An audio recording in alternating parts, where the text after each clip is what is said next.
저녁 반찬을 만들고 있을 때 모르는 번호로 전화가 걸려왔습니다. 받을까 말까 망설이다가 전화를 눌렀습니다. 수화기 너머로 응급실이라는 말이 먼저 들렸습니다. 시장 골목에서 한 여성이 쓰러졌는데 보호자가 맞느냐고 물었습니다. 이름을 듣는 순간 손에 들고 있던 수저가 그대로 떨어졌습니다. 엄마였습니다. 나는 가스불도 끄지 못한 채 집을 뛰쳐나왔습니다. 겉옷만 걸치고 계단을 내려오는데 발이 자꾸 헛디뎠습니다. 심장이 너무 빨리 뛰어 숨이 가빠졌습니다. 택시를 잡아타며 병원 이름을 말했지만 목소리가 갈라졌습니다. 기사님이 괜찮으세요? 하고 되묻자 겨우 고개만 끄덕였습니다. 창밖 불빛이 길게 늘어졌습니다. 괜찮을 거라고 스스로를 달랬지만 자꾸 불안이 밀려왔습니다. 평생 아프다는 말 한 번 안 하던 사람이 엄마였습니다. 이런 전화를 받을 거라고는 단 한 번도 상상하지 못했습니다. 손바닥이 식은땀으로 젖어 있었습니다. 응급실 앞은 들것과 구급대원들로 어수선했습니다. 시장 상인 한 분이 나를 보자마자 달려와 상황을 설명해 주셨습니다. 채소 상자를 들다 갑자기 주저앉았다고 했습니다. 나는 접수 창구 앞에서 보호자 서류를 작성했습니다. 펜을 잡은 손이 떨려 이름도 제대로 쓰이지 않았습니다. 신분증을 건네자 직원이 조용히 확인했습니다. 따님 맞으시죠?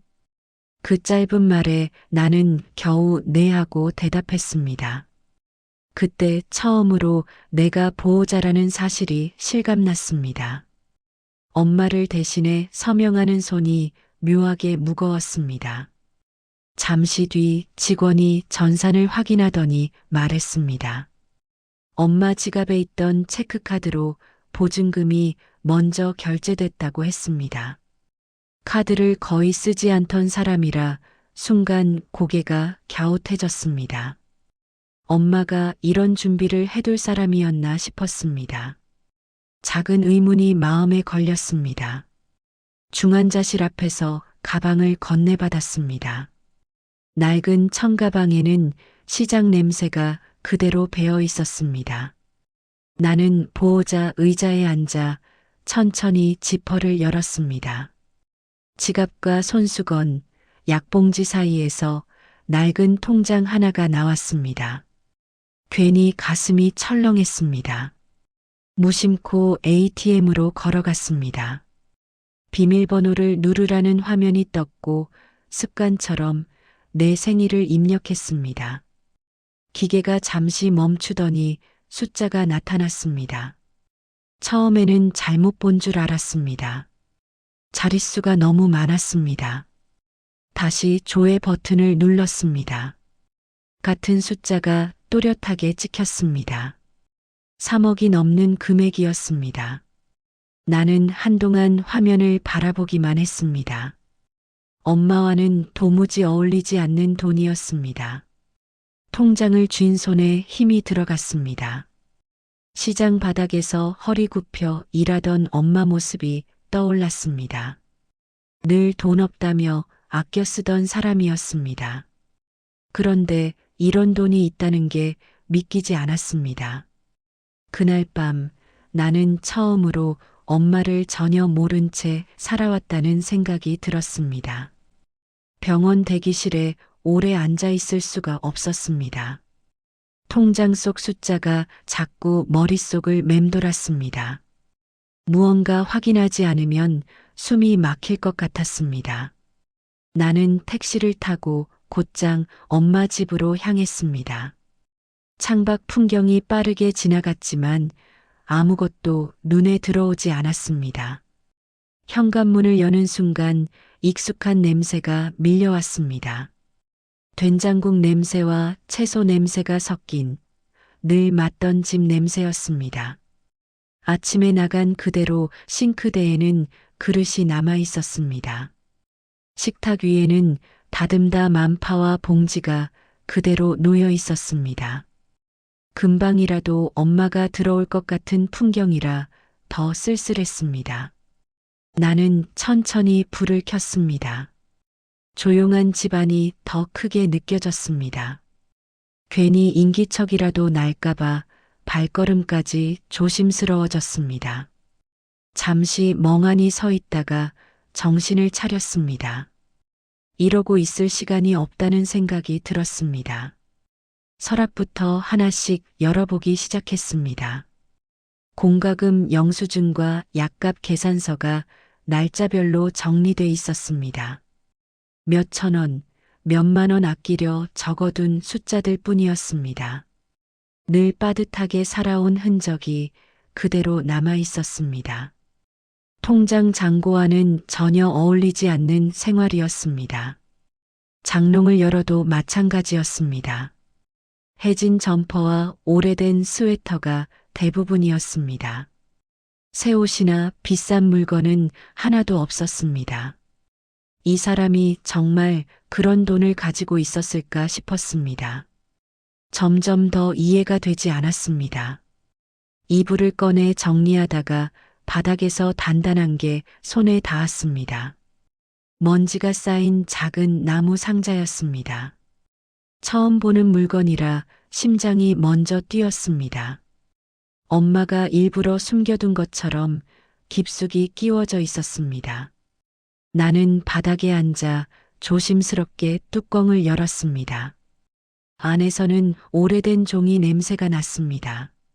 노랗게 바랜 편지 묶음과 사진 몇 장이 들어 있었습니다. 맨 위에 놓인 사진을 집어들었습니다.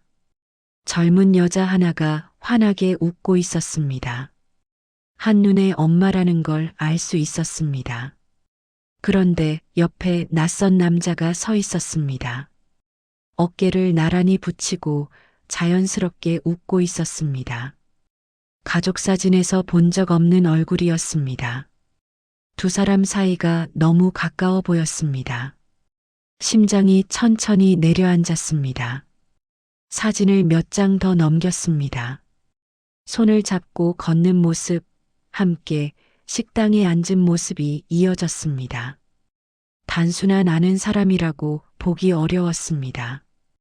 그동안 들어온 우리 가족 이야기와 전혀 맞지 않았습니다. 머릿속이 복잡해졌습니다. 나는 상자를 무릎 위에 올려둔 채 한참을 움직이지 못했습니다. 통장, 사진, 편지가 하나로 이어지는 느낌이 들었습니다. 엄마에게 내가 모르는 시간이 따로 있었던 것 같았습니다.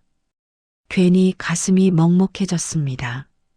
이제는 끝까지 알아봐야겠다고 마음먹었습니다. 나는 방바닥에 앉아 사진을 하나씩 넘겼습니다.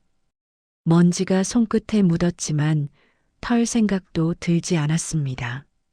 사진 속 엄마는 지금과 전혀 달랐습니다.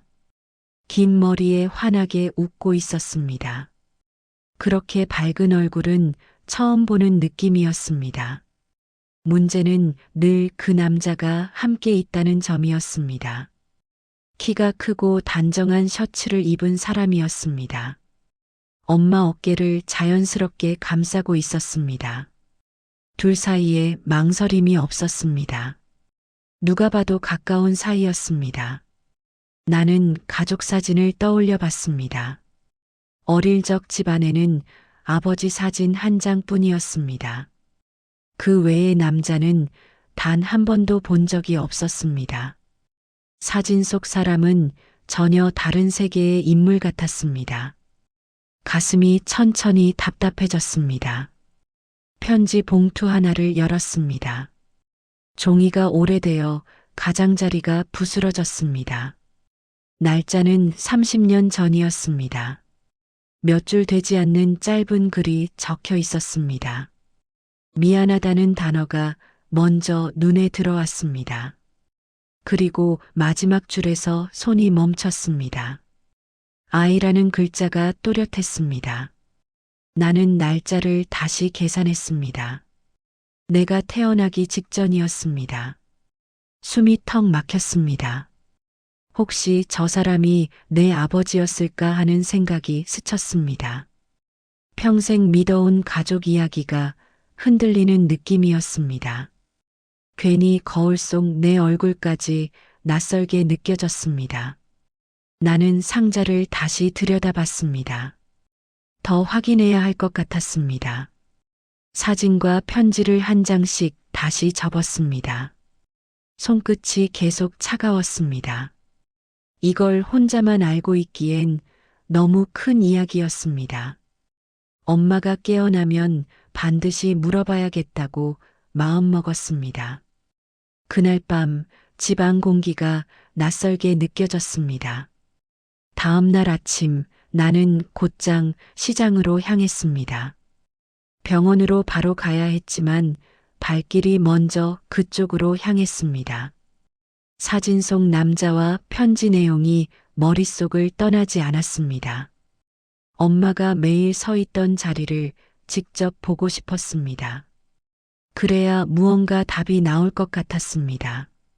시장 입구에 들어서자 익숙한 소리가 밀려왔습니다. 좌판 펴는 소리, 가격을 부르는 목소리, 비닐 스치는 소리가 뒤섞였습니다. 평소와 다를 것 없는 아침 풍경이었습니다. 그런데 엄마 자리만 비어 있었습니다.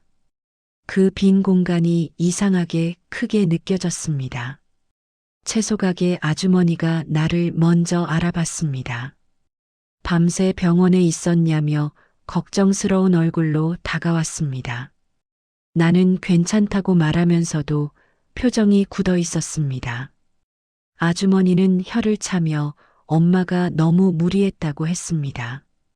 하루도 제대로 쉰 적이 없다고 덧붙였습니다. 그때 옆 가게 아저씨도 말을 보탰습니다. 비 오는 날에도 빠진 적이 없었다고 했습니다. 몸살이 나도 약 먹고 나와 앉아 있었다고 했습니다. 늘 혼자 상자를 옮겼다고 했습니다. 나는 그 말을 듣는 내내 고개를 들 수 없었습니다. 아주머니가 내 어깨를 툭 치며 말했습니다. 지은이 내가 좀 말렸어야지. 그 한마디가 이상하게 가슴에 걸렸습니다. 그동안 나는 엄마 삶을 제대로 들여다본 적이 없었습니다. 늘 당연하다고만 생각했습니다. 나는 조심스럽게 사진 한 장을 꺼냈습니다. 혹시 이 사람 본 적 있냐고 물었습니다. 아주머니는 눈을 가늘게 뜨고 한참 들여다봤습니다. 그러다 기억난다는 듯 고개를 끄덕였습니다. 아주 오래전 엄마 옆에 잠깐 있던 남자라고 했습니다. 둘이 같이 다니는 걸 몇 번 봤다고 했습니다. 하지만 오래 가진 않았다고 했습니다. 어느 날 갑자기 사라졌다고 했습니다. 그 뒤로 엄마가 혼자 아이를 키웠다고 했습니다. 시기까지 내가 태어나던 때와 비슷하다고 했습니다. 주변 상인들도 비슷한 말을 했습니다. 엄마가 애를 업고 장사하던 모습이 아직도 기억난다고 했습니다. 새벽마다 아이를 등에 묻고 채소를 팔았다고 했습니다. 도와주는 사람은 아무도 없었다고 했습니다. 그 장면이 머릿속에 선명하게 그려졌습니다. 시장 한가운데 서 있는데 갑자기 숨이 막혔습니다.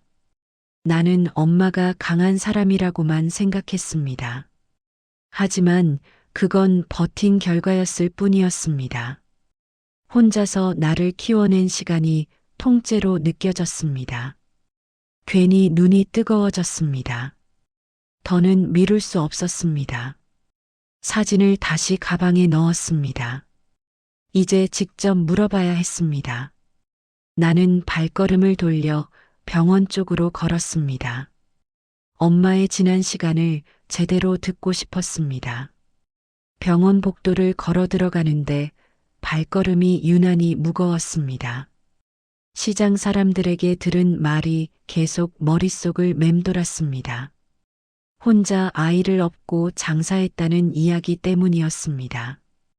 내가 몰랐던 시간이 너무 길게 느껴졌습니다. 나는 가방을 꼭 쥔 채 병실 문 앞에 섰습니다. 엄마는 일반 병실로 옮겨져 있었습니다. 산소호흡기는 떼었지만 얼굴은 아직 창백했습니다. 작아진 어깨가 이불 안에 파묻혀 있었습니다. 늘 크게 느껴지던 사람이 이렇게 작아 보일 줄 몰랐습니다. 나는 조용히 의자를 끌어 침대 옆에 앉았습니다. 엄마는 천천히 눈을 떴습니다. 나를 보자 힘없이 웃었습니다. 괜찮다며 손을 흔들었지만 손등에 링거 자국이 먼저 보였습니다. 그 모습에 괜히 마음이 저려왔습니다. 나는 한동안 아무 말도 하지 못했습니다. 가방에서 사진을 꺼내 무릎 위에 올려두었습니다. 이걸 보여줘도 될지 몇 번이나 망설였습니다. 그래도 더 늦으면 안 될 것 같았습니다. 나는 사진을 천천히 엄마 쪽으로 내밀었습니다. 엄마 시선이 그 위에 멈췄습니다.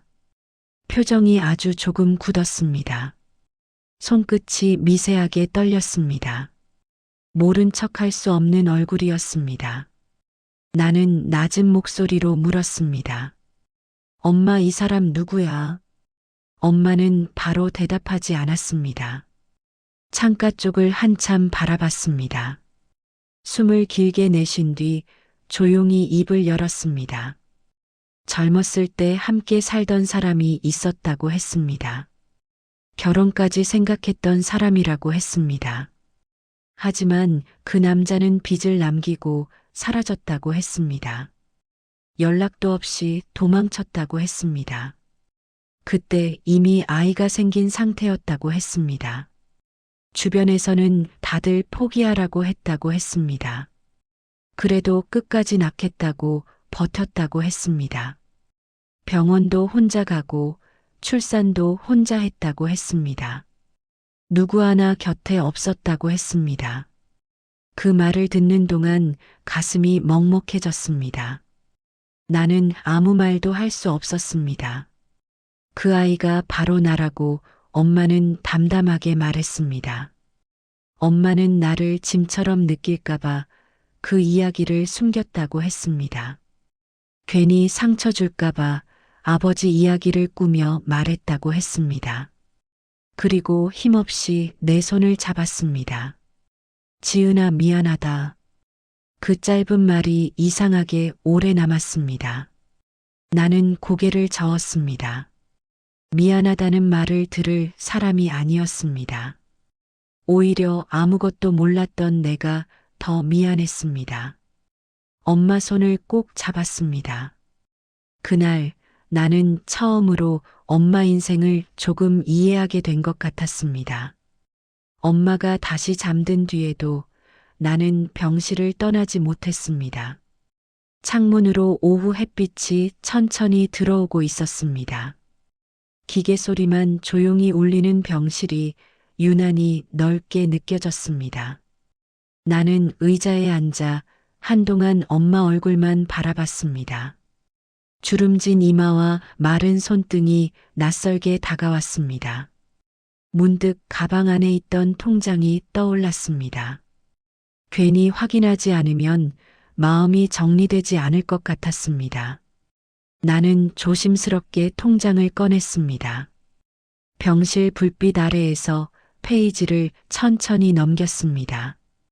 종이 넘기는 소리만 작게 들렸습니다. 거래 내역은 생각보다 단순했습니다. 큰 돈이 들어온 흔적은 보이지 않았습니다. 대부분 몇만 원씩 나뉘어 찍힌 입금 기록이었습니다. 며칠 간격으로 비슷한 숫자들이 이어졌습니다. 하루 벌어 하루 모은 돈 같았습니다. 다른 페이지에는 적금으로 빠져나간 기록이 있었습니다. 오랫동안 같은 날짜가 반복되고 있었습니다. 한 번도 끊기지 않았습니다. 꾸준하게, 묵묵하게 이어진 숫자였습니다. 엄마 성격이 그대로 적혀 있는 느낌이었습니다. 지출은 더 단출했습니다. 병원비와 생활비 몇 건이 전부였습니다. 옷이나 여행 같은 소비는 거의 없었습니다. 왜 늘 같은 옷만 입었는지 이제야 이해됐습니다. 엄마는 자기 몫을 늘 뒤로 밀어두고 살았습니다. 나는 통장을 덮었다가 다시 펼쳤습니다. 3억이라는 금액보다 시간이 먼저 떠올랐습니다. 새벽 공기, 무거운 상자, 젖은 장화 같은 장면이 스쳤습니다. 그 하루하루가 모여 이 숫자가 됐을 겁니다. 가슴이 천천히 조여왔습니다. 더 이상 계산할 생각이 들지 않았습니다. 이 돈이 얼마인지가 중요한 게 아니었습니다. 엄마가 어떻게 살아왔는지가 더 크게 느껴졌습니다. 나는 통장을 가방 안에 조용히 넣었습니다.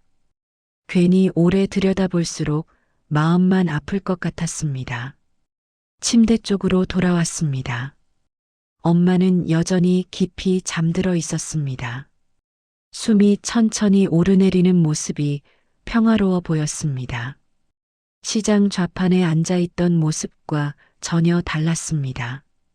이제는 저 사람을 쉬게 해야겠다는 생각뿐이었습니다. 나는 이불을 살짝 끌어올려 주었습니다.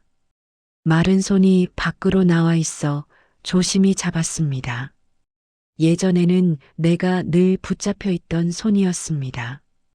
길을 건널 때마다 나를 먼저 끌어주던 손이었습니다.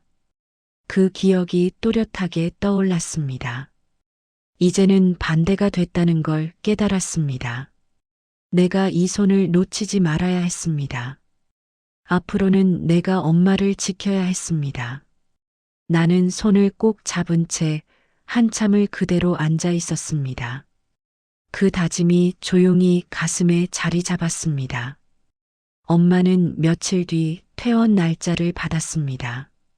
의사는 당분간 절대 무리하면 안 된다고 몇 번이나 강조했습니다. 나는 그 말을 하나도 놓치지 않겠다는 듯 고개를 끄덕였습니다. 예전 같으면 금방 괜찮다며 웃었을 텐데 이번에는 마음이 달랐습니다. 이제는 정말 쉬게 해야겠다는 생각뿐이었습니다. 짐이라고 해봐야 작은 가방 하나였습니다. 낡은 옷과 세면도구 몇 개가 전부였습니다. 평생 일만 해온 사람의 짐이 이렇게 가벼울 줄 몰랐습니다. 나는 그 가방을 들며 괜히 마음이 먹먹해졌습니다. 엄마 삶이 통째로 접혀 있는 느낌이었습니다. 신발을 신던 엄마가 나를 올려다봤습니다. 잠깐 눈이 마주쳤습니다.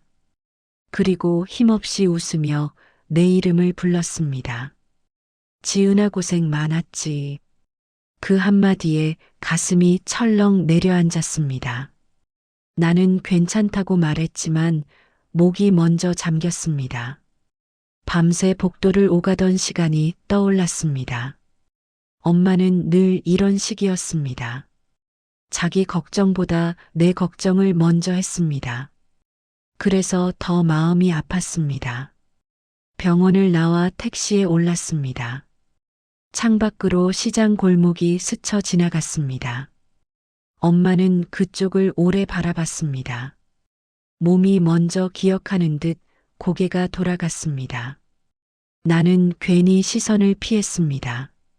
집에 도착하자마자 나는 방부터 정리했습니다. 미끄러운 욕실에 매트를 깔고 침대 위치를 바꿨습니다. 약 봉투를 날짜별로 나눠 식탁 위에 올려두었습니다. 엄마가 편히 쉴 수 있게 집을 조금씩 바꿔놓았습니다. 손이 바빴지만 마음은 이상하게 차분했습니다. 엄마는 그런 나를 가만히 바라봤습니다. 괜히 미안하다며 그만하라고 했습니다. 나는 듣지 않는 척 계속 움직였습니다. 이 정도는 해야 마음이 놓일 것 같았습니다. 이제는 내가 할 차례라고 느꼈습니다. 저녁 무렵 우리는 집 근처를 천천히 걸었습니다. 멀리서 시장 소리가 희미하게 들렸습니다. 예전 같으면 엄마가 먼저 그쪽으로 향했을 겁니다. 하지만 오늘은 내 옆에서 발걸음을 맞췄습니다. 그게 괜히 고마웠습니다. 엄마 손이 슬쩍 내 팔을 잡았습니다. 힘이 많이 빠진 손이었습니다. 어릴 때는 내가 그 손에 매달려 다녔습니다. 이제는 내가 잡아주는 쪽이 되었습니다. 세월이 우리 자리를 바꿔놓은 것 같았습니다. 나는 그 손을 더 단단히 감싸 쥐었습니다. 앞으로는 혼자 두지 않겠다고 마음속으로 말했습니다. 엄마는 말없이 나란히 걸었습니다. 노을빛이 골목을 천천히 물들이고 있었습니다. 그 순간만큼은 시간이 조금 멈춘 것처럼 느껴졌습니다. 퇴원 후 처음 맞는 아침이었습니다. 나는 알람보다 먼저 눈이 떠졌습니다. 늘 이 시간쯤이면 부엌에서 들리던 그릇 소리가 들리지 않았습니다. 집안이 조용했습니다. 엄마가 아직 자고 있다는 사실이 이상하게 안심이 됐습니다. 방문을 살짝 열어 안을 들여다봤습니다. 엄마는 이불을 덮은 채 깊이 잠들어 있었습니다. 주름진 얼굴이 어린아이처럼 편안해 보였습니다. 시장에 나갈 준비를 하던 바쁜 모습은 없었습니다. 그저 쉬고 있는 한 사람일 뿐이었습니다. 나는 조용히 부엌으로 나왔습니다. 쌀을 씻고 밥을 안 쳤습니다. 국을 데우고 반찬을 접시에 담았습니다. 손놀림은 서툴렀지만 마음은 차분했습니다. 이제는 내가 해야 할 일 같았습니다. 잠시 뒤 엄마가 천천히 걸어 나왔습니다. 식탁 위를 보더니 걸음을 멈췄습니다. 내가 차린 밥상을 한참 바라봤습니다. 괜히 미안한 듯 웃었습니다. 나는 아무 말 없이 의자를 빼드렸습니다. 우리는 마주 앉아 조용히 밥을 먹었습니다. 특별한 말은 없었습니다. 숟가락 소리만 작게 울렸습니다. 그 평범한 시간이 이상하게 따뜻했습니다. 나는 그 순간이 오래 남을 것 같았습니다. 식사를 마치고 집 앞 골목을 천천히 걸었습니다. 햇살이 담벼락 위에 부드럽게 내려앉아 있었습니다. 멀리서 시장 소리가 희미하게 들렸습니다. 엄마는 그쪽을 보다가도 발걸음을 옮기지 않았습니다. 내 옆에 그대로 섰습니다. 길을 건너려는데 엄마가 내 소매를 잡았습니다. 힘이 많이 빠진 손이었습니다. 어릴 적 내가 꼭 붙잡고 다니던 바로 그 손이었습니다. 순간 시간이 거꾸로 흐르는 것 같았습니다. 가슴이 조용히 울렁였습니다. 엄마가 나를 올려다봤습니다. 지은아, 이제 내가 있어서 든든하다. 그 말이 짧게 떨어졌습니다. 나는 대답 대신 엄마 손을 꼭 잡았습니다. 말보다 그게 더 필요할 것 같았습니다. 예전에는 엄마가 나를 지켜줬습니다. 나는 아무 걱정 없이 그 뒤를 따라다녔습니다. 하지만 이제는 아니었습니다. 엄마가 내 팔에 기대 서 있었습니다. 우리 자리가 완전히 바뀌어 있었습니다. 나는 걸음을 엄마 속도에 맞췄습니다. 그리고 손을 더 단단히 잡았습니다. 앞으로는 이 손을 내가 놓지 않겠다고 마음속으로 다짐했습니다. 그날 이후 나는 딸이 아니라 엄마의 보호자가 되었습니다. 우리 둘의 시간은 그렇게 다시 시작됐습니다.